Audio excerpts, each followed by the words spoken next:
पुण्यवंत पाताळ लोकीनेला दारिद्र्य तू भाग्यवंत केला चोरट्याचा बहुमान वाढविला कीर्तिवानाचा अपमान केला वैर्याची दिधली मोक्ष सिद्धी कपटियाची दिधली महानदी शेवकाच्या अंगान मिळे चिंधी चालकाशी त्रिलोक्य भावे बंदी गुंग झाला तुझा दरबार पतिव्रता वृथा गुंतविली वेशा गणिका तू सत्य लोकाणी कळी स्वकुळाचे लाविली यादवृंदा ही गोष्ट बरी नाही गेली धुंद झाला तुझा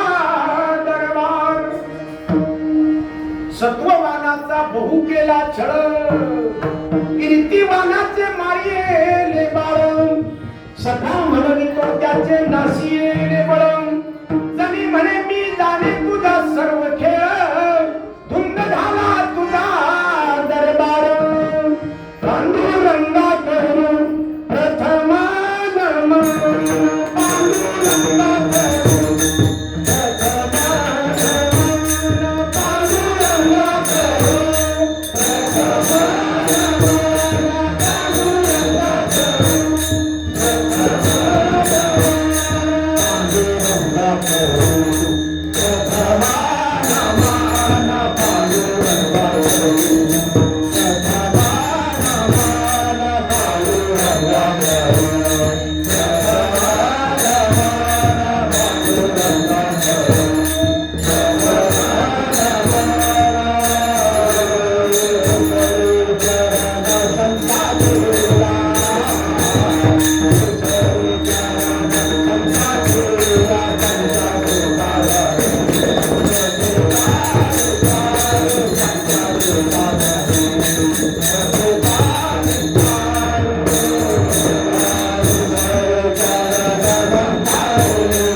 पांडुरंगा करू प्रथम नमन दुसरे चरण संतांचे त्यांच्या कृपादाने कथेचा विस्तार नवाजी सद्गुरुदास ओम नमो वेद प्रतिपाद्या जय जय सुसमेध्यात्मरूपा देवा तुझी गणेशु सकलार्थमती प्रकाशु मने निवृत्तीदासु अवधान ओम ब्रह्मा त्रिदत्तात्रि नारायण लक्ष्मण वर भीम सत्यानंद शांतामाई बंडू बाटवा केरुवा श्रीपाद बाबा रामदास बाबा नारायण बाबा नमाने बाबा नाना बाबा नमो स्तुते ओम नमो ज्ञानेश्वरा करुणा करा दयाळा तुमचा अनुग्रह लाभो अवधानो चराचरे माझी वाणी तुझे वर्णी गुण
माझी वाणी तुझे वर्णी गोड नाम ऐसे देई प्रेम काही काळ प्रस्तुत प्राप्त प्रसंगी सेवेसाठी निवडलेला जो अभंग आहे फिरविले देऊळ जगा माझी ख्याती नामदेव हाती दूध प्याला पंढरपूर निवासी नामदेव आहे आणि आमच्या सानिध्यामध्ये राहणारी दासी जनाबाई या कोठाळे बाबा आणि माझ्या जनाबाईचा अभंग सेवेसाठी 4.25 चरणाचा आहे किती 4.25 आणि भांडण हा प्रकरणातला अभंग आहे या महाराज पुढे या विठ्ठला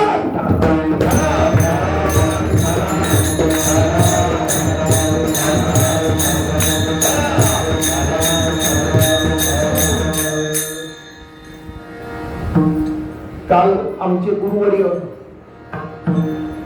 आणि परवा चेतनजी महाराज यांनी सुंदर असा नामपरा भंग घेतला नाम घेता उठा उठी आता नाम घेतलं पण नाम घेतल्याच्या नंतर बाबांनी अभंग घेतला अंतरीची ज्योती प्रगटली दीप्ती दुसरा दिवस कालचा नाही बाबा नाम घेतल्याच्या नंतर अंतरीची ज्योती प्रगटली दीप्ती आणि मुळीची ती होती आच्छादी म्हणजे पहिलीच होती पण नामाशिवाय ती प्रगट झाली नाही झाला दुसरा दिवस आणि तिसरा दिवस 2 दिवस ते झालं पण जनाबाई महाराज म्हणतात मी सगळं केलं पण माझ्या नशिबात असं कसं आलं म्हणून जनाबाई महाराजांना देवाशी भांडण केलं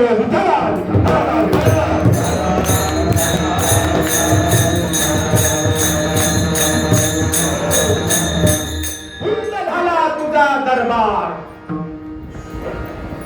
आता काहीच गोष्टी अनावश्यक जर केल्या काही समजलंच नाही तर धुंद झाल्यासारखं धुंद म्हणजे दारूची धुंद दारू पिल्याच्या नंतर कसं धुंदीत माणूस असतो महाराज. म्हणजे ज्याला पिली त्याला माहिती आहे बरं का. पण आम्ही पिली, पण कुठली पिली? ब्रह्मरस. ब्रह्मरस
बाकीची पीडा त्यालाच वारती. जन्म मरणाची पीडा ब्रह्मरस घेतल्याशिवाय.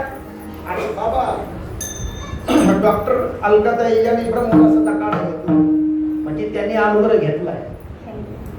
सुंदर असं प्रवचन करतात, संगीत आणि कीर्तन बी करतात.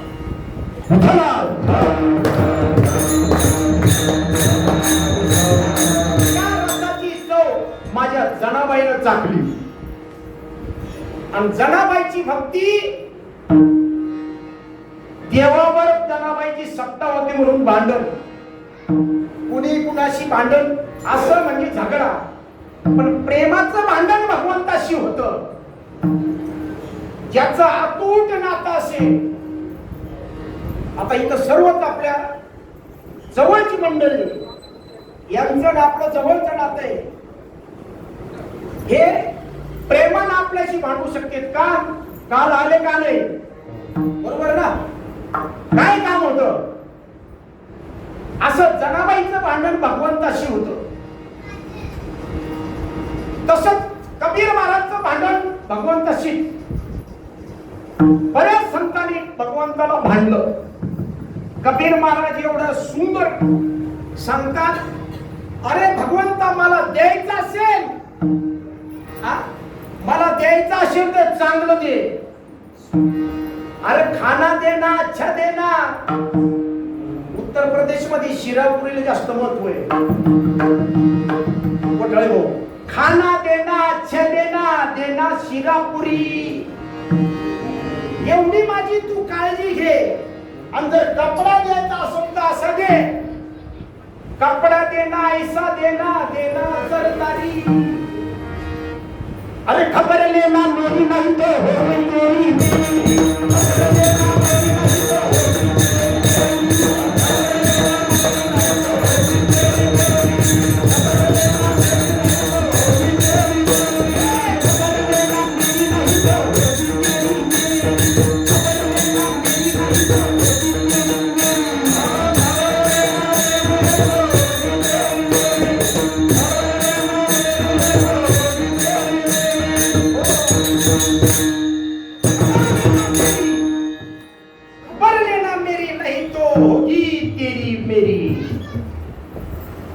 बाबा अभंगाचा विषय असा आहे, जनाबाईचं चरित्र सांगितल्याशिवाय आपण अभंगात प्रवेश करू शकत नाही. संतोष महाराज का करू शकतो? आता जनाबाईचं चरित्र, 9 वर्षाची जनाबाई गंगा खेळून वडील आणि आई सोबत आली. कशा करता आली? एन्जॉय करायला, नाही का? सागर महाराज एन्जॉय करायला. तिला फक्त चावून लागली. कुणाची? त्या जगाच्या मालकाची. 9 वर्षाची पोरगी, 9 वर्षाची जगाच्या मालकाची चाहून लागली की माझा देव, माझा पांडुरंग हा जगाचा मालक कसा आहे. मला एकदा बघायचंय बाबा, मला तुमच्या सोबत घेऊन चला. कुठं? पंढरीला. वडिलांनी सांगले का तू छोटी आहे, जरा मोठी झाल्याच्या नंतर मग चल. नाही नाही म्हणे मला याची काय बाल हट्ट ना. मग वडिला सोबत जनाबाई 9 वर्षाची असताना पंढरपुराला आली. चंद्रभागेमध्ये स्नान केलं, फक्त पुंडलिकाचं दर्शन घेतलं आणि बारीला लागली विठ्ठला विठ्ठला.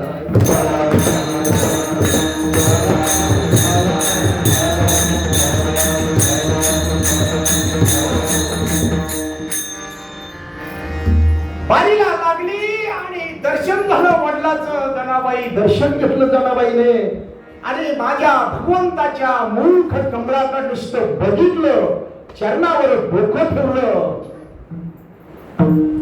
आणि जनाबाईचा एवढा ऊर भरून आला. देखील नंदाचा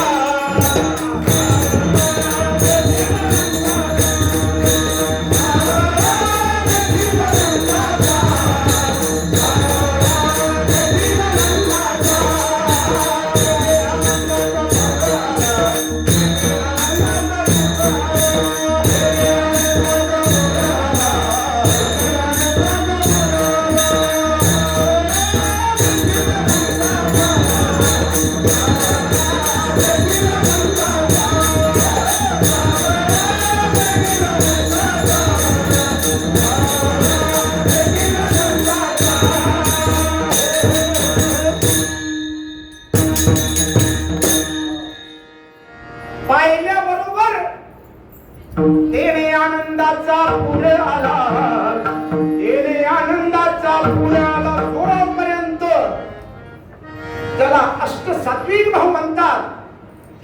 तो आनंदाचा पूर जोपर्यंत येत नाही.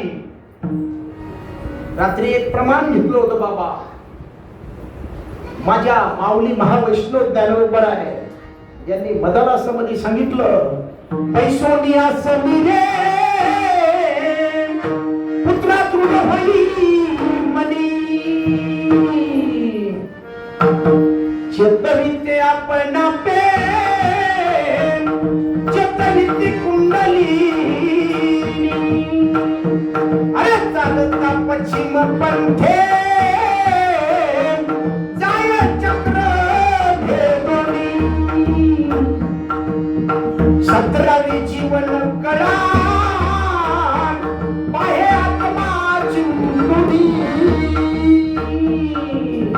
जर तसं झालं जी 17वी जीवन कला आहे ती आपल्याला आत्म्याची भेट करून देते. योग साधनेमध्ये नाम साधना आणि योग साधना एकच माझ्या माऊली महावैष्णव ज्ञानोबारायला सांगितली.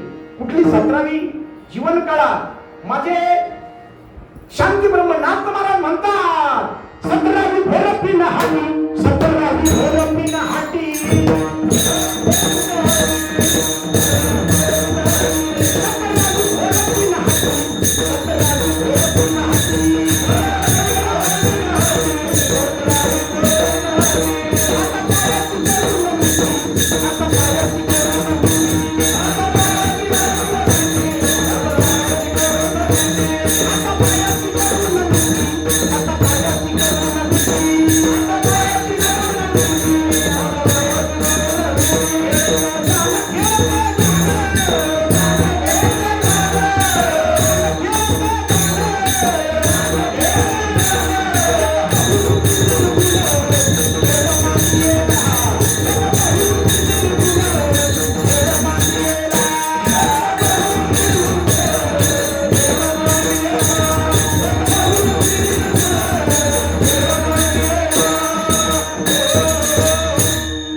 कास घालून या उफराटी, हातापायाची करून मिठी खेळत जाणे, एक बहुरूपी निर्गुण खेळ मांडियला.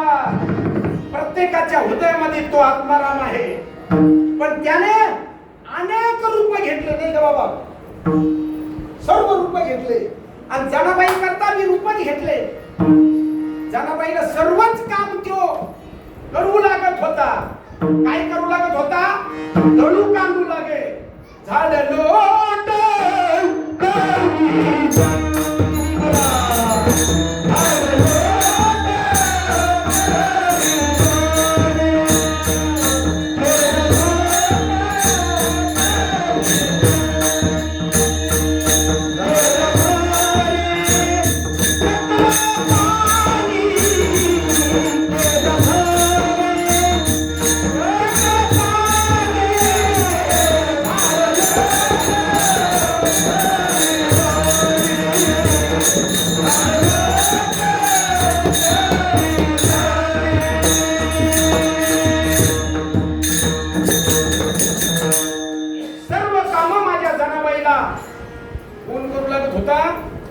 पांडुरंग. पण कधी पंढरपुरामध्ये आली जनाबाई आणि पंढरपुरामध्ये राहिल्याच्या नंतर वडिलाला सांगितलं की मला आता इथून घरी यायचं नाही.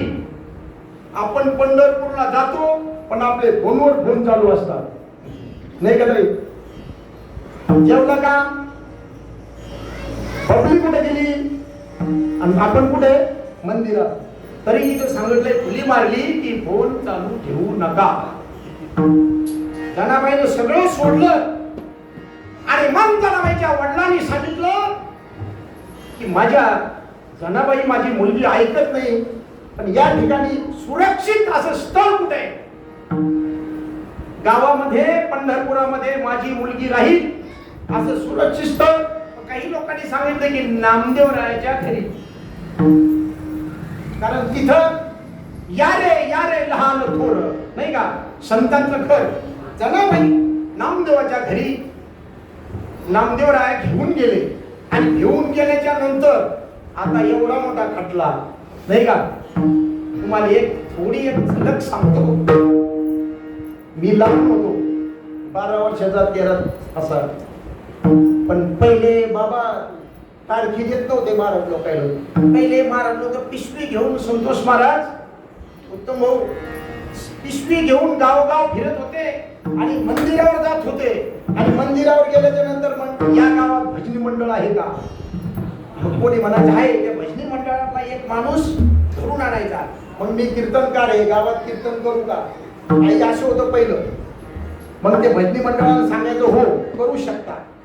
पण काही लोक, मला असा छंद होता, हे पोराच्या घरी जा जेवणाचं सोय. आता मी हात धरून महाराजाला घरी नाही होतो, घरचे वाईट काय ते एका दिवसात जाऊ महाराजाला जाऊ चालले घरी येऊ. तस जनाबाईचं राहायची सोय नामदेवरायाच्या घरी नाही. पण नामदेवरायाच्या घरी एक माणूस नव्हता. किती माणसं होते? किती माणसं होते? 14 माणसाचं कुटुंब आहे का बाबा?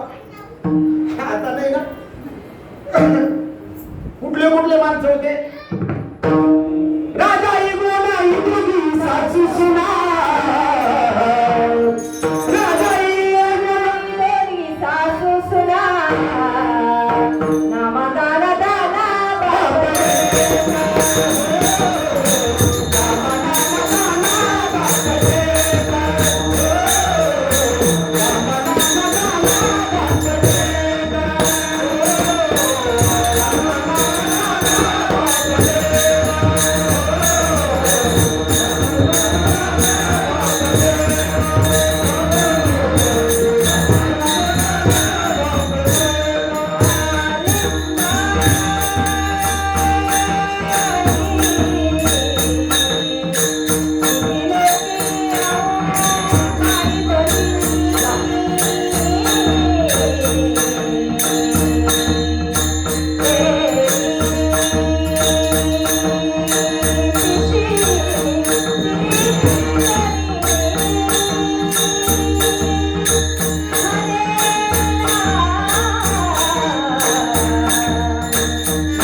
जन्मले पतित त्याचे वंशी लाडाई गोडाई साखरा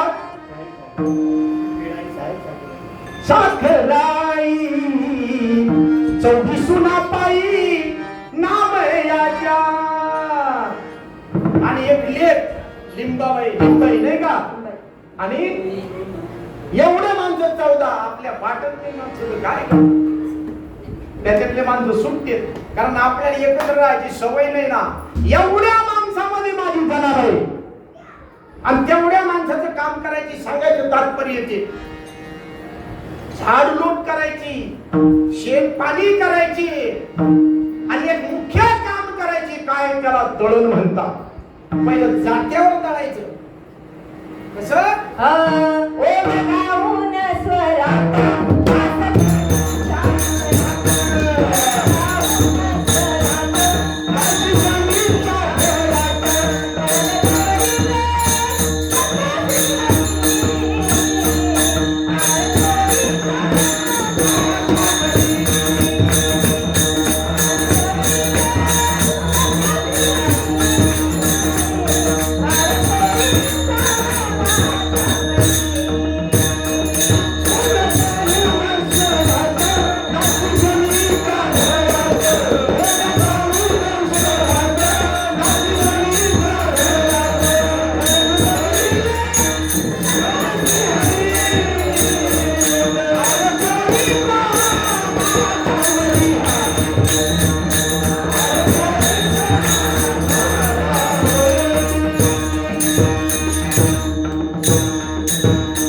पण एक दिवस भांडणच झाली हे भांडायचं कारण ते अभंगाचं भांडायचं कारण ते कुठलं दळू लागायला दररोज यायचा भगवंत दररोज यायचा पण त्याला सगळं कळतंय हो ती गोधडी तिथं ठेवायची आपलं गोधडी घेऊन जायची आणि तो अंगावर रश्याला तिथं ठेवायचा काही म्हणतात विसरला अरे विसरलाच नाही जाणून घेणारला घसारला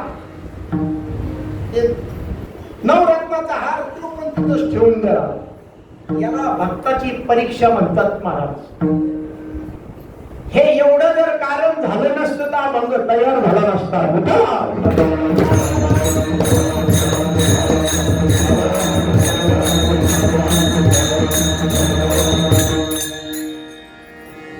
त्यांनी तसा घोळ केला ती गोधडी जणायची घेऊन गेला आणि ते शेला तिथं ठेवला आणि सकाळी पुजारी जाऊन पाहतात तर भगवंताच्या अंगावर गोधडी तुम्ही काय म्हणता वाकळ गोधडी गोधडी गोधडी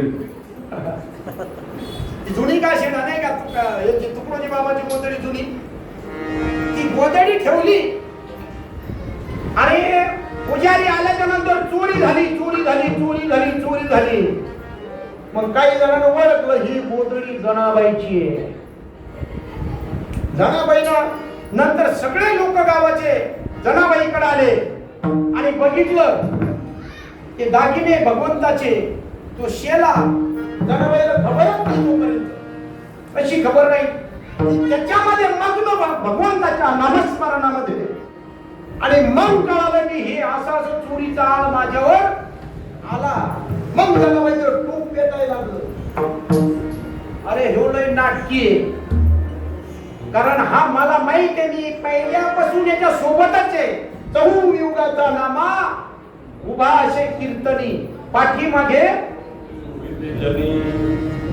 कारण जनाबाई प्रत्येक युगामध्ये भगवंताच्या सोबत अवतार आहे जनाबाईचा आणि जनाबाईला त्याचे नाटक माहित आहे तो कुठला विरूप घेणार कसा येणार आणि कसा बी जाणार पण त्याच्याकरता निंबाळकर भाऊ थोडस इकडे यायला पाहिजे कसा आहे तो माहिती आहे का तुम्हाला कळत कसं नाही कसा दिसतो तो एक जटाधारी दिसतो एक जटाधारी दिसतो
अर्जुनाला माहित होतं याचे नाटक काय म्हणून. एक चक्काधारी दिसत अर्जुनाला दिसत होतं ना. अर्जुनाला जेव्हा सर्व रूप त्यांनी दाखवलं होतं. एक चक्काधारी दिसत, एक डोळे वटारून पाहत, एक गुरगवणी बोलत, एक गिरवयाची पाहत. कसं करतंय म्याऊ म्याऊ, कसं करतंय म्याऊ म्याऊ. त्याच्यामध्ये जर पास झाला, त्याच्या स्वरूपाला ओळखून जर पास झाला, म्हणून बाबा नेहमी सांगतात त्याच्या स्वरूपाची ओळख तुम्ही पहिली करून घ्या, मग समबुद्धी घेता समान श्रीहरी. तुम्हाला सगळीकडे तोच दिसल. हरी येथे रे, हरी तेथे रे, हरी दावडीत रे, हरी पिते.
आता देव खाते, देव पिते, याचा सोपा अर्थ आहे.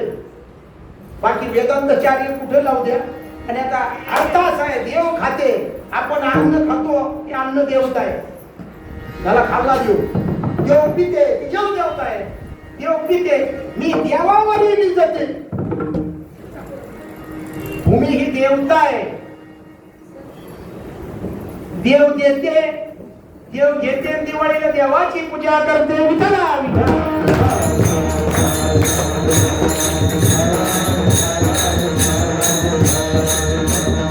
देव देते, देव घेते, देवा सगळेच व्यवहार येते. पैसा त्याला आपण देव समजतो, पण तो देवच आहे. पण एवढा महान माझा माझा देव, माझा माझा माझा देव, माझा माझा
म्हणून सांगेले झेला रे वरीचे वरी झेला रे.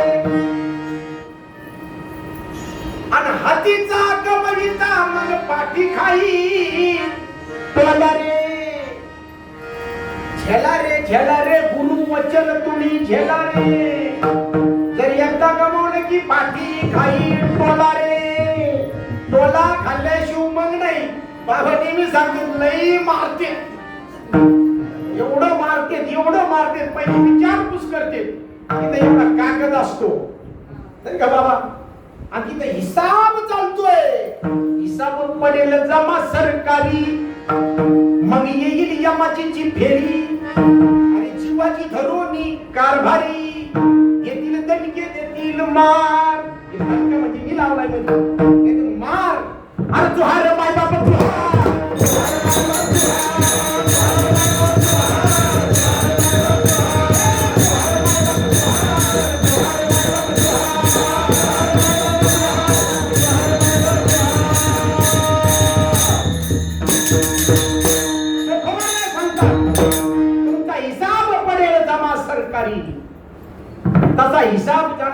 होता त्यांचा हिसाब चुकीचा नव्हता, पण जनाबाई वाटते हा हिसाब चुकलेला आहे म्हणून जनाबाईला राग आला.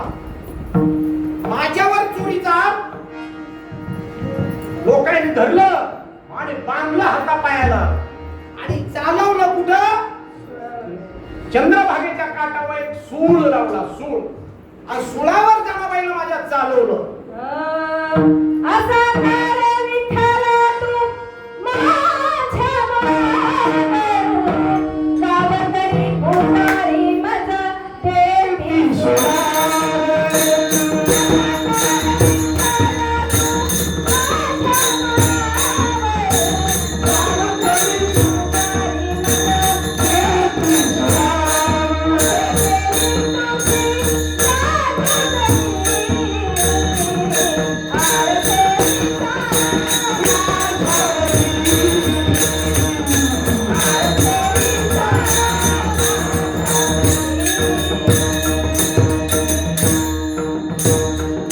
सुळावर नेताना माझ्या जनाबाईला उद्गार काढले, असा का रे पांडुरंगा तू माझ्या मुलावर गावकरी आणि पुजारी मज देती सुळा.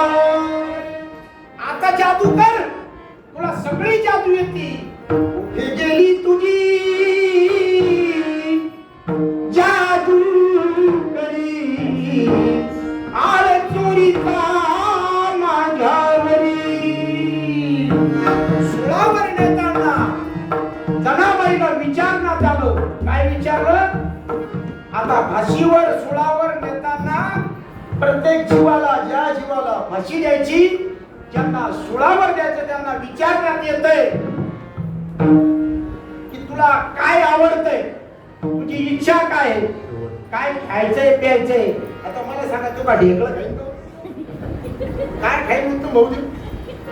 आता त्याला मरायला जायचंय, त्याच्यापुढे जर बासुंदी मांडली, अरे बाबा खाईन का तो? मरायला गेलं जायचं म्हटलं, जनाबाईला सांगितलं तुझी इच्छा काय आहे. जनाबाई मड गेलं तुमचं मेले हो.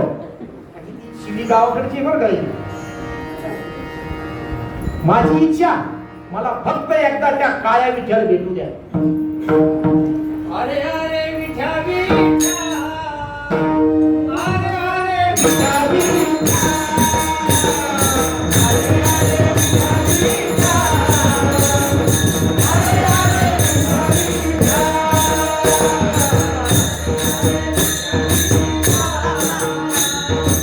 अरे विठा विठा.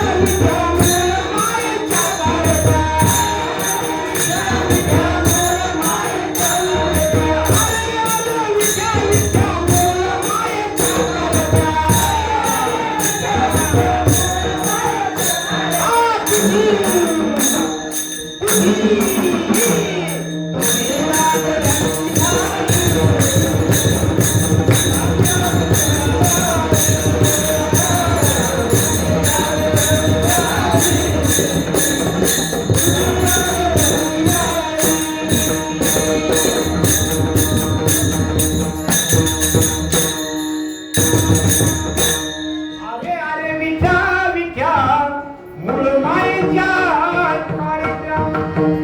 शिवी गेली माझ्या जनाबाईला आणि मला फक्त त्याचं दर्शन घ्यायचं एकदा. मग ते सर्वात त्या जनाबाईला घेऊन कुठं आले? मंदिरात. आणि मग मंदिरात आल्याच्या नंतर जनाबाईनं पहिलं चरण सुरू केलं. पुण्यवंत वातावरण पिनेला,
त्याला रिपीट करायचं होतं. एकदा सस गेलं की परत वाघून टाकायची नाही. सस गेला वाघून टाकून फायदा काय? पुण्यवंत पाताळ लुकी गेला, दारिद्र्य तू भाग्यवंत केला, चोरट्याचा बहुमान वाढविला, कीर्तिवानाचा अपमान केला, धुंद झाला तुझा दरबार, धुंद झाला तुझा दरबार. जनाबाई हात करू करू त्याला सांगायला लागली. कोणाला? भगवंतानं. अरे तू कोणी? पुण्यवंत जो होता त्याच्या मुंडक्यावर पाय गेला आणि पाताळात घेऊन गेला. मी तर हीच झाडकी बोली. मला का असं केलं? पुण्यवंत कोण होता? बळीराजा. बळीराजा 99 यज्ञ केले. 99वा यज्ञ चालू होता बळीराजाचा. आणि 99 यज्ञ पूर्ण झाले तर 100 यज्ञाचं फळ मिळत होतं. आणि 100 यज्ञाचं फळ मिळाल्यानंतर इंद्रपद पुढची मिळत होती. मग इंद्रदेवाला वाटलं आता काही आपलं काही खरं नाही. पण यांनी ते कारस्थान केलं. ते कारस्थान तुम्हाला माहिती, पुढचं काय काय करावं लागतं ते सगळं आपल्याला माहिती. त्यांनी कारस्थान केलं आणि भगवंताकडे गेले. आता काय करायचं? ते म्हणजे काळजी करायचं नाही, मी असल्यावर सगळं बात. तू आता खुर्चीवर जाऊन बसायचं. खुर्ची कुठंच जाणार नाही, कारण मी करतो काय करायचं. भगवंताना एक छोटस बटूचं रूप घेतलं ब्राह्मणाचं. आणि यज्ञामध्ये चालत येताना बळीराजाला दिसला कोणीतरी ब्राह्मण आलाय. बळीराजानं लांबूनच बघितलं की आपण निमंत्रण न देता एवढा स्वरूपवान तेजस्वी ब्राह्मण आपल्या यज्ञाकरता येत आहे. बळीराजाने त्याचं स्वागत केलं. या या बसा बसा आदरातिथ्य करून त्यांची पूजा केली. आणि पूजा केल्याच्या नंतर म्हणे बरा आलात तुम्ही, आमंत्रण नाही तरी तुम्ही आला, आमच्यावर फार फार कृपा झाली. कोण म्हणतो? बळीराजा. आता हा देव होता, दिसायला एवढा सुंदर होता, एवढा सुंदर होता. तो चालत असताना बळीराजाची बहीण तिला वाटलं असा जर मला मुलगा झाला तर मी याला स्तनपान करेल, अशी इच्छा बळीराजाच्या बहिणीची झाली. तिने पाहिला. मग त्याने जाणलं, कारण तो जाणतोय, त्याने जाणलं तुझी इच्छा मी द्वापार युगात पुरी करेन. बळीराजाची बहीण कोण? रत्नमाला. आणि तीच रत्नमाला पुढे पुतना झाली. आणि भगवंतानी मग स्तनपान करून तिला मोक्ष दिला. आला वामन रूपी भगवंत तिथे आल्याच्या नंतर. आणि बळीराजाने सांगितलं द्या, मी आता तुम्हाला दान देणार आहे, काय मागायचं ते मागा. त्यांनी सांगितलं आम्ही ब्राह्मण, आम्हाला काही नको, आमची इच्छा हीच फक्त सर्व सुखी असो, कारण याच्या व्यतिरिक्त आम्हाला काही नको.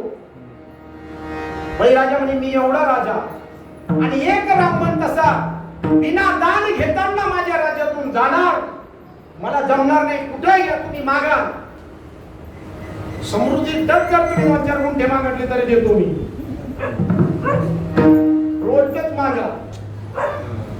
ते म्हणे मला काही नको, तूच घे काय पाहिजे तर. आता बळीराजा म्हणे आता मी एवढा दान देतोय आणि मी कशाला घेऊ, तुम्ही घ्या. पण तू देतोय म्हणून मी घेतोय. कोण म्हणतो? भगवंत. वामन रूपामध्ये जो भगवंत आला, तो दान घेताना ते म्हणे मला काही नको, फक्त 3 पावलं पृथ्वी दे, जागा. बळीराजा म्हणे काय मागून मागितलंय 3 पाऊल, काहीतरी चांगलं मागायचं. ते काय शिपायाला म्हटलंय ब्राह्मण मुळा जिथं म्हणतील तिथं देऊन टाका. नाही मिळेल, थांब, पहिला संकल्प छोड. पण ही गोष्ट ऐकली शुक्राचार्य, हे दैत्याचे गुरु. शुक्राचार्य म्हणजे अरे हा साधा नाही दिसत, हा बटू रूपात देव आलाय, पण याच्या डोक्यात नाही बसलो. शुक्राचार्यांना बोलवलं, बळे इकडे. आणि काय, अरे हा गुरु देव आहे आणि हा तुला फसवेल, याला देऊ नको तू. 3 पावलं जरी भूमी मागणली तरी देऊ नको. मग हा म्हणे मी राजा आहे आणि माझ्याकडे दान मागायला देव येत असतील तर आता देणारच. आता गुरुची आज्ञा मी पाळणार नाही. कोण म्हणतं? बळीराजा विठ्ठल.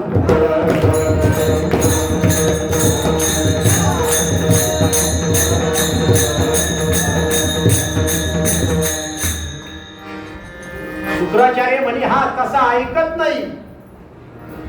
मग देतो म्हणल्याच्या नंतर वामनाने सांगितलं तसं नाही, संकल्प सोडावा लागतो. आणि त्या झाडीमध्ये पाणी घेतलं, संकल्प सोड 3 पावलं तुला भूमी देतो म्हणून. आणि संकल्प सोडताना पाणी पडतंय.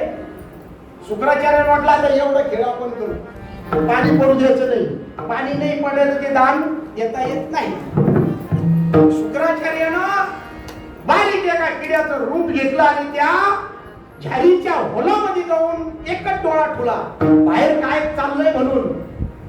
ते ओळखलं, पण भगवंताने ओळखलं. अरे भगवंत म्हणे थांब, काय याच्यात काहीतरी अडकलं, थांब मी देतो. मी एक गवताची काडी घेतली, मंत्र अभिमंत्रून भगवंताने, आणि ती गवताची काडी घाल म्हणे याच्यात.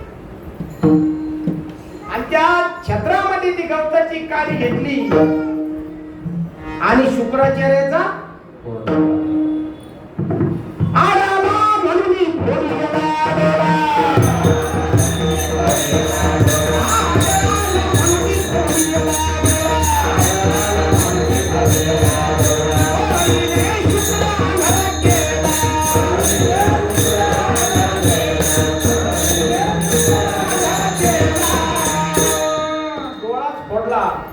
संकल्प सोडायलाच लावला.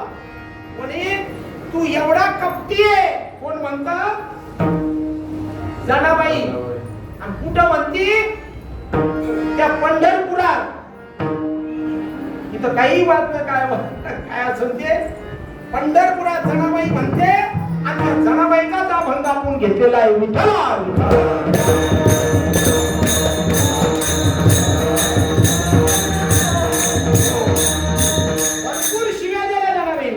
भरपूर शिव्या दिल्या. आणि हे एक दृष्टांत त्याला सांगितलं की पुण्यवंत तू पाताळमुखी नेला आणि दारिद्र्य तू भाग्यवंत केला, तू एका थोडीचा नाही. भगवंताने सांगितलं थोडी गुपचूप बैस. काही गोष्टी कशा असत्या, तूच सगळं बोलशील, मग आम्ही काय बोलायचं. मी समजून सांगतो तेवढं ऐक. हे प्रारब्ध आहे, हे प्रारब्ध कोणाला चुकत नाही. माझं जर तू ऐकलं, तुला तर सर्व माहिती आहे. मी एका बी जन्मात सोयीचं मला जगू दिलं नाही यांनी कोणी. आणि मी तर देव आहे, देव असून एका बी एवढे अवतार घेतले, पण एक बी अवतार सोयी. पहिला अवतार माझा मत्स्य. आता सांगा, मत्स्य अवतार मला देव म्हणून का कोणी? मच्छी धडाधडी घेऊ इकत घेतात ना, कसं काय देऊ म्हणून. दुसरा कच्छ, बरं ते कच्छ जाऊ द्या, त्याची तरी पूजा करते. पण तिसरा अवतार माझा काय होता? अहो म्हणायला वराह होता, म्हणायला वराह. पण तुम्ही आम्ही काय म्हणतो? काय म्हणतो? अहो डुक्कर ना. आणि भगवंत म्हणतो जनाबाई तुला एवढं तर कळतं ना माझी काय परिस्थिती आहे. अरे प्रत्येक याच्यामध्ये अरे जेलमध्ये माझा जन्म झालाय, तुला ते पण माहितीये. माझ्या 6 भावाला मारलं आणि मला पण मारायचं, पण मी देव असल्याच्या कारणाने पळून गेलो. ते जन्माला यायच्या अगोदर माझ्या पाठीमागे गेले. तुला तर एवढा दाखला आहे फक्त, आणि आपल्याला तुमच्या आमच्या जीवनात दाखला येतोय, त्याला सामोरं जायचं. विठ्ठला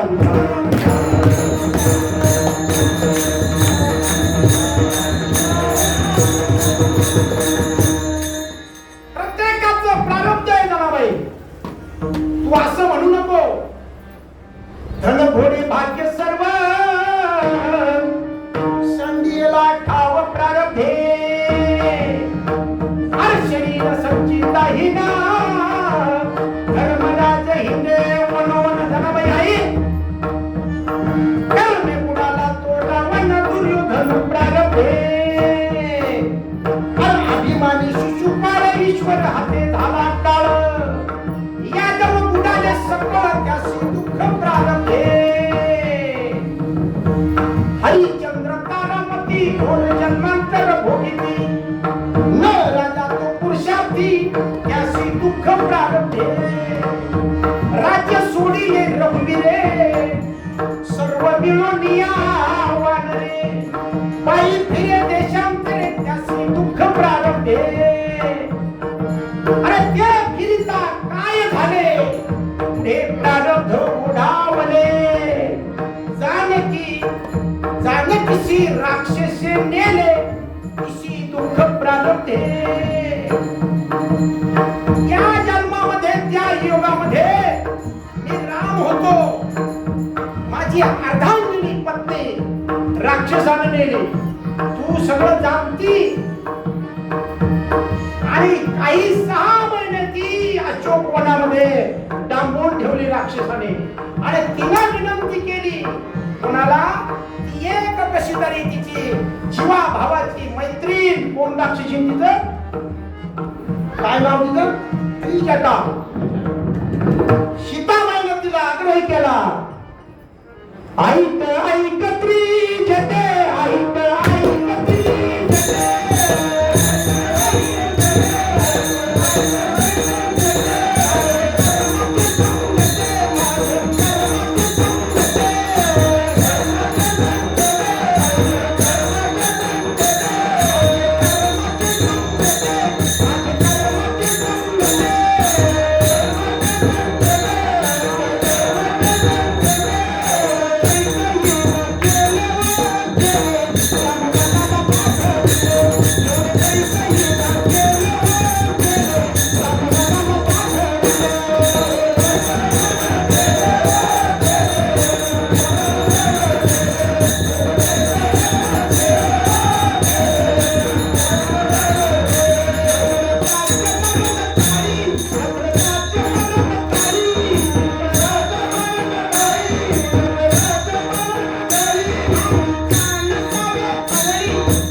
विनंती केली आणि प्रारब्ध सांगितलं. काय ऐक ऐकत्री जटे माझे कर्माचे संगते एवढं काही न केलं हो केले रामवनाला पाठविले दशरथाचे मरण काळी आम्ही का नसावे जवळी. माझ्या सासऱ्याचं मरण झालं, माझ्या वडील माझे वारले, तरी मी त्यांच्या मुख बघायला सुद्धा गेलो नाही. पण तुझ्यावर एवढूसा आळ आला म्हणून मला एवढे शिव्या देते. शिव्या द्यायचं काही तारतम्य पाहिजे ना जनाबाई.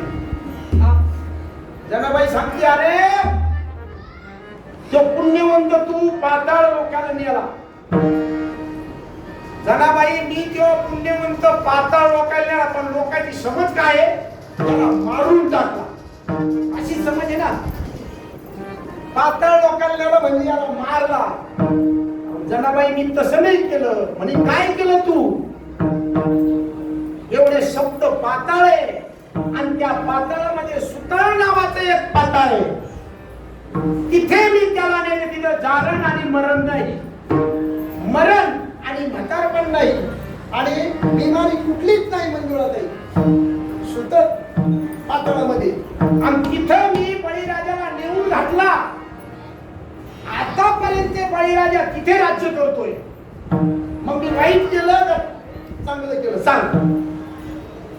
जनाबाई म्हणजे जरा फेकाफेकीच करतोय वाटत. आपण मला सोड, बाकी पुढचं काही मला सांगू नको. कारण अभंगच चौकडीचा आहे. तू कधी सोडशील अभंग? आधी मला सोडो आणि नंतर अभंगाच्या पाठीला विचार.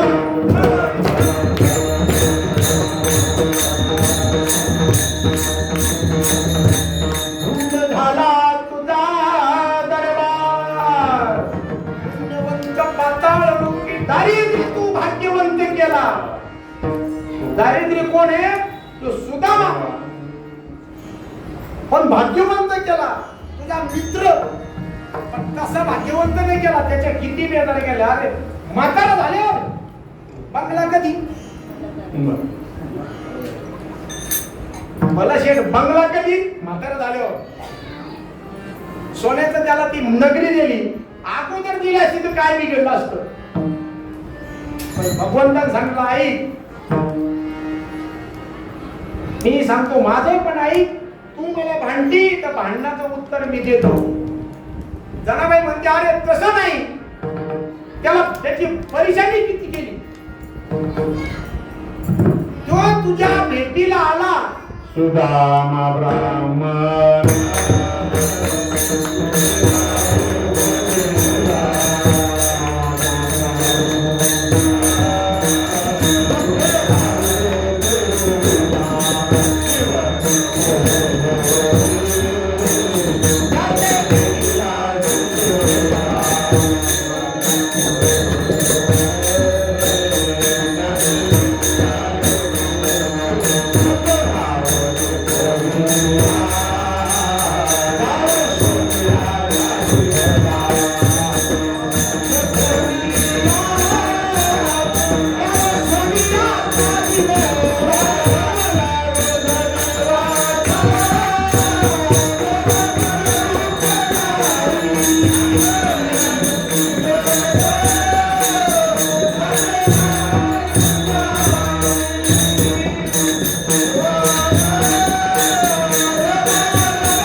चरित्र सगळ्यांना माहिती आहे, पण सांगावंच लागतं. त्याला पुढं पळवायचं. मुठभर पोहे घेऊन सुदामदेव कुठे गेले? भगवंताकडे. आणि गेटवर अडवलं. तिथून जे शिपाई गेले कोणाकडे? देवाकडे. आणि काय म्हणायला लागले? अरे द्वारपालो कन्हैया विग्रह, अरे द्वारपालो कन्हैया विग्रह दर के सुहाना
झालं.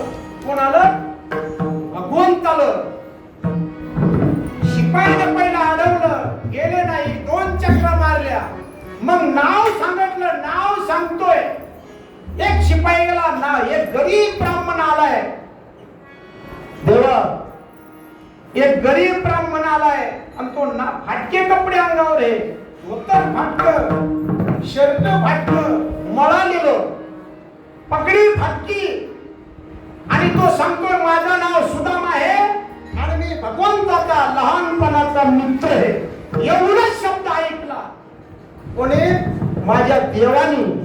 आणि धावत धावत धावत, शिपाई नाही ना कोणीच नाही, जाऊन मिठी मारली. कोणाला? सुदामाला. तशी मिठी आपल्याला मारली पाहिजे. आणि जनाबाईला तशी मिठी मारत होता, कारण जनाबाई म्हणून जनाबाई भांडत होती. आणि तू मुठभर पोहे त्याचे घेतले, एका मुठभर पोह्यामध्ये सोन्याचं नाव दिलं. कोणाला? सुदामाला. लोक नारळ फोडतात आणि आम्हाला बांगला मिळू द्या म्हणते. त्याचा नारळ आम्ही एकाच नारळात भरपूर मागतो, नाही तर काही नवस करतो. खंडेराया तुझं करी ते नवसू, नाही का? मरू दे रे अमुक अमुक काहीतरी नवस करतो आपण.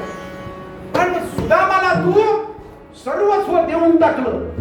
पण मग पहिलं दिलं असतं तर काय झालं असतं? जनाबाई आई,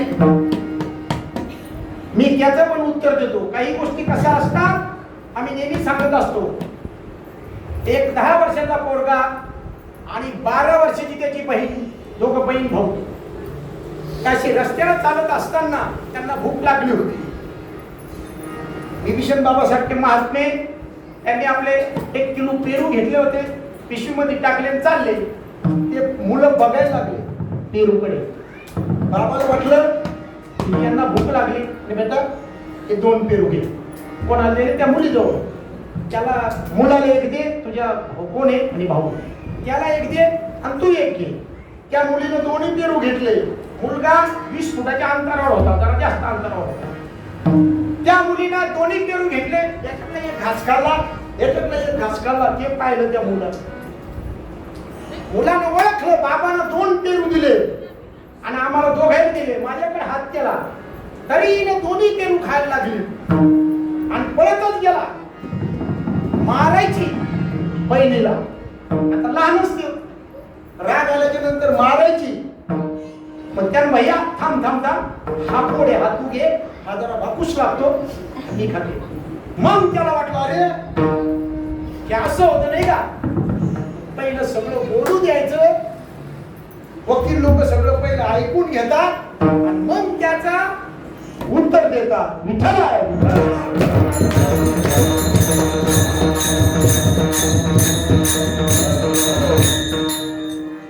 त्याला एवढ्या दिवस गरीब का ठेवलं मी? तो जाणताय, तो जाणताय त्याला एवढ्या दिवस गरीब का ठेवलं. ज्या वेळेस आम्ही आमच्या गुरुच्या आश्रमात होतो विद्या शिकण्याकरता, आणि आश्रमात धो पाऊस 2-3 दिवस पाऊसच उघडला नाही. मग त्या जे गाड्या होत्या, लाकडं होते, ते सगळे ओले झाले. आणि गुरु मातेने सांगितलं, गड्या हो तुम्ही एक काम करा, सुक्क जळतण काहीतरी आणा आणि तुमच्याकरता काहीतरी बनवून देते मी. कुठंतरी धुंड म्हणजे एखाद्या झाडाखाली इकडे तिकडे काही गाड्या असल्या तर तुम्ही सुक्क आणा. मग हे निघाले. सुदामा थोडसा पाठीमागे राहिला. कधी एक बुरचुंडी होती, कशाची? चण्याची. ते फुटाणे आईला वाटले यांना भुका लागतील, आता पोटात काही नाही, हे फुटाणे न्या आणि ती लग्न खा. पण ते फुटाणे कुठले होते बाबा? ते शाप दिलेले फुटाणे होते. एक गरीब म्हातारी होती, तिथं चोर गेले, चोराला काही सापडले नाही, तिच्याजवळ तेवढे चेने होते, ते चेने घेऊन चोर आले. त्यात याला वाटलं याच्यात काहीतरी आहे. ते चेने पाहिले आणि यांच्या संदीपानी ऋषीच्या आश्रमात फेकून दिले. ते चोर निघून गेले. त्या म्हातारीने शाप दिला, माझे चेने जो खाईल तो दरिद्री राहील, जन्मभर दरिद्री राहील. असा शाप त्या गरीबाचा त्या चेनेवर पडलेला होता. कोण सांगतंय? कोण सांगत? भगवान. कुठले? जनाबाईला सांगतो देव. याच कारण काय होतं? ते चेने माझ्या चोरून खाल्ले. सगळे म्हणतात तो दरिद्री राहिला, यानं चोरून खाल्लं. चोरून खाऊ नका, दरिद्री वाचा. काय म्हणतात? चोरून खाऊ नका, त्याला दरिद्री येते. पण त्याला चोरून का खाल्लं? आता दृष्टांत दिलं बहीण भावाचं. एक घास तिनं खाऊन घेतला, पण गोड होता तोच पेरू भावाला दिला. तसं सुदामाला माहिती होतं की माझ्या आम्ही दरिद्री राहिलो तरी चालेल, पण जो जगाचा पोशिंदा आहे तो दरिद्री व्हायला नको. एक दरिद्री झाला म्हणून काय फरक पडतो? म्हणून ते सुदामानं ते चणे खाल्ले आणि त्या चण्याच्या हिशोबानं मला त्याला दरिद्री ठेवावं लागलं.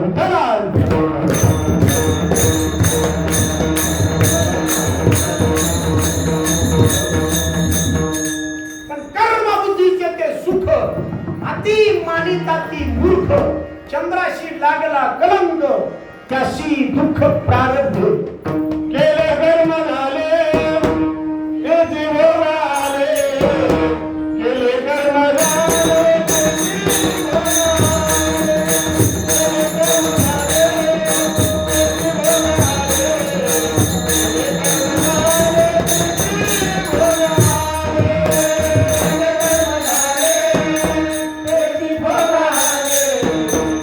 केले कर्म झाले ते जीवन आले, केले कर्म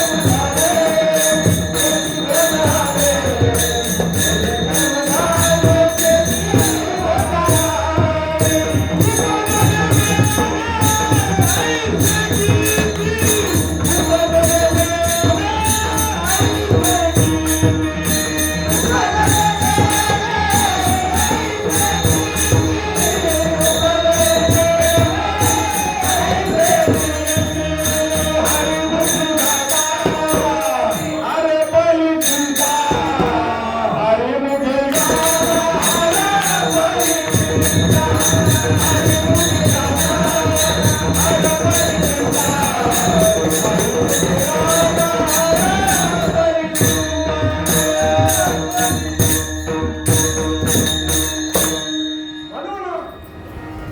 दारिद्र्य तो भाग्यवंत केला, कीर्तिवानाचा अपमान केला, चोरट्याचा बहुमान वाढविला, वाल्याचा मान मी वाढवला आणि कीर्तिवानाचा अपमान केला. जनाबाई दुसऱ्या चरणात सांगतात, पहिली अशी दारी ऐकी दिली, पहिली अशी दारी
चालत नाही. म्हणून सगळ्यांनी काय करा, आतापर्यंत तुम्हाला कोणीच म्हटलं नाही नामस्मरण करा म्हणून. एकदा तरी विठ्ठल म्हणला.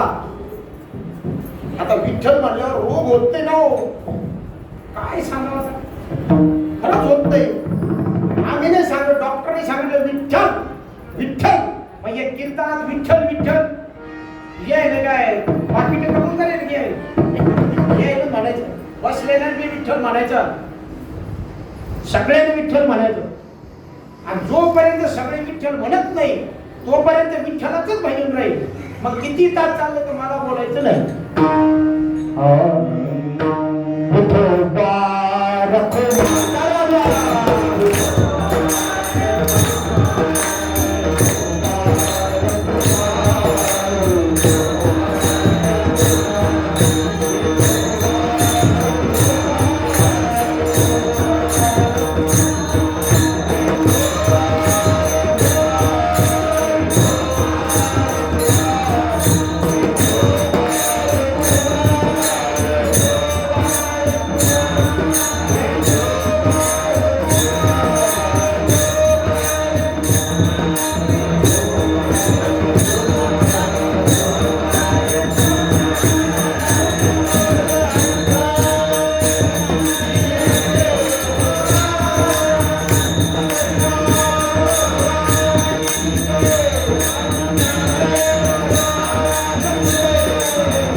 वैयासी दिधली मोक्ष सिद्धी, कपटीयासी दिधली महानिधी, सेवकाच्या अंगानं मिळे चिंधी, अंचालकासी त्रिलोकी भावे बंदी.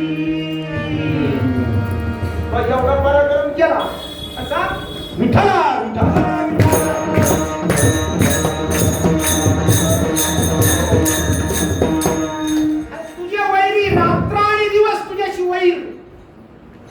रात्र दिवस एकच धरू आपण, बाकीचे भरपूर आहे पोतवर, पण एकच मिळून धरू. कोण? रावण, तुझा वैरी. त्याला मोक्ष सिद्धी दिली तू, मग तू उलट्या खोपडीचा नाही का? कोण म्हणतो जनाबाई? आपण नाही. जनाबाईंना अवघड शिव्या दिल्या पण आपण बोलत नाही. यांनी केकाळे बाबाने एक प्रमाण दिलं होतं, तुझी रांड रणकी झाली. कारण ते जनाबाईचे शब्द आहे.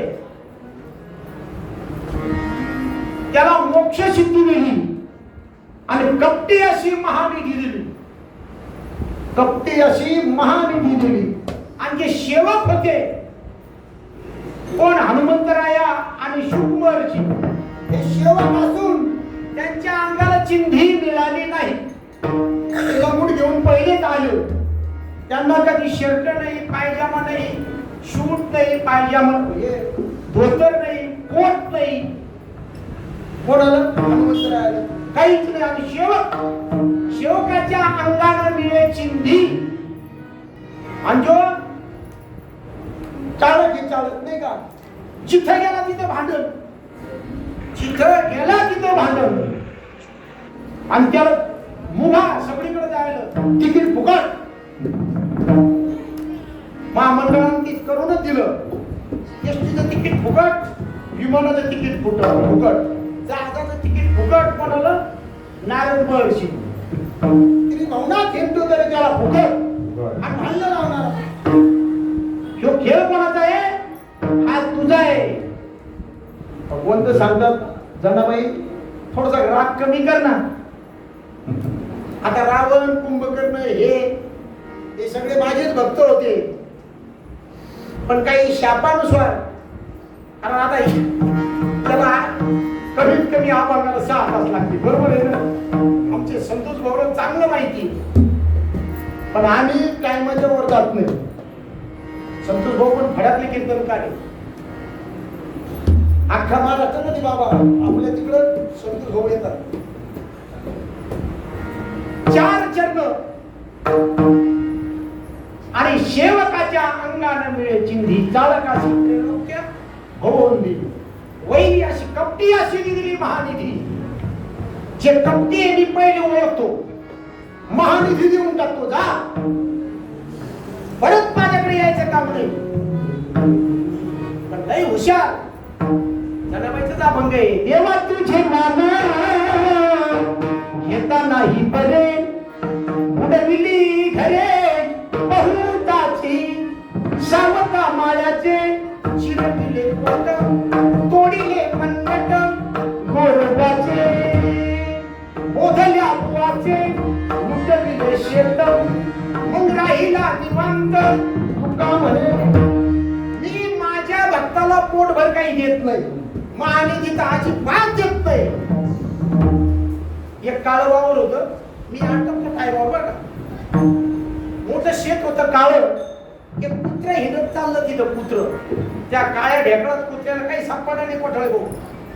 पण अगो तो ऐका त्या कुत्र्याला काही सापडा नाही. पण काही वर्षात हाडूक होतं एवढं हाडूक. आणि तो कुत्र्या म्हणजे हाडूक तोंडात घेतलं. कुत्र्याला वाटलं कपटी अशी निघली महानिधी. कुत्र्याचे हाडूक घेऊन सावलीत गेले लिंबाच्या आणि चालला दणका हाडकाला. आता हाडकाला कुत्र्याचं आयुष्य जर गेलं त्या हाडकामध्ये काहीच नाही. पण भानगड काय झाली त्या हाडूक चावता चावता कुत्र्याच्या तोंडाचं रक्त निघलं. कुत्र्याला वाटलं या हाडकात काहीतरी कपटी अशी निघली महानिधी. तू चोखात व्हायस पण माझ्यापर्यंत यायचं नाही. कारण आशाचा बाजार तो भरवतच नाही. त्याला जो आवडतोय त्याला पुढं काही देत नाही. त्याला माहिती याला का पुढं गेलं किंवा तिकडं गुड फाडतोय. म्हणून कपटी अशी दिली महानिधी. बरेच कुठाने जनाबाई पण आता टाइम गेलाय पुढं. म्हणून आता एक काम कर जनाबाई तुमच्या सोबत जे राहत होते कोण ज्ञानोबाराय आळंदीचे जनाबाई त्याच भजन चांगलं ज्ञानेश्वर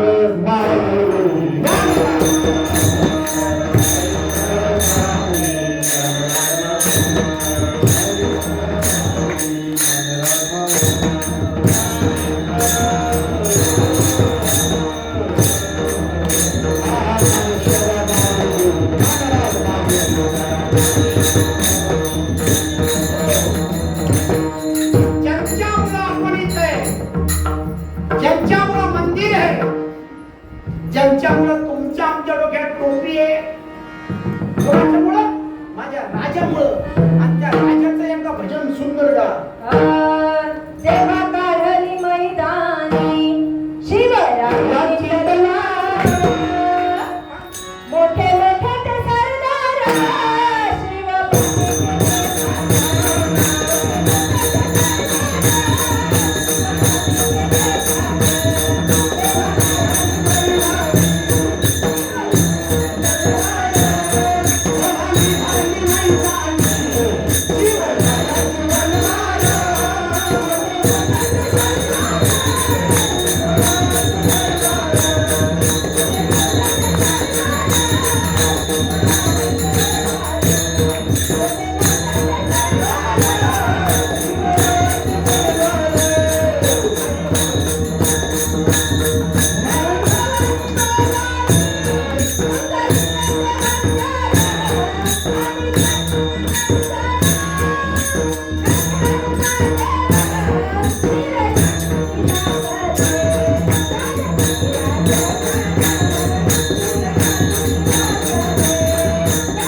मंदिर की मस्जिद बनती थी, एक शिवाजी नहीं होता तो सबकी सुनता होती थी. राजा राजा सरकार या जगात राजा झाला नाही कोणी, म्हणून मी माझ्या राजाच्या चरणी हात जोडीतो दोन्ही. जिजाऊच्या पोटी, माझ्या जिजाऊच्या पोटी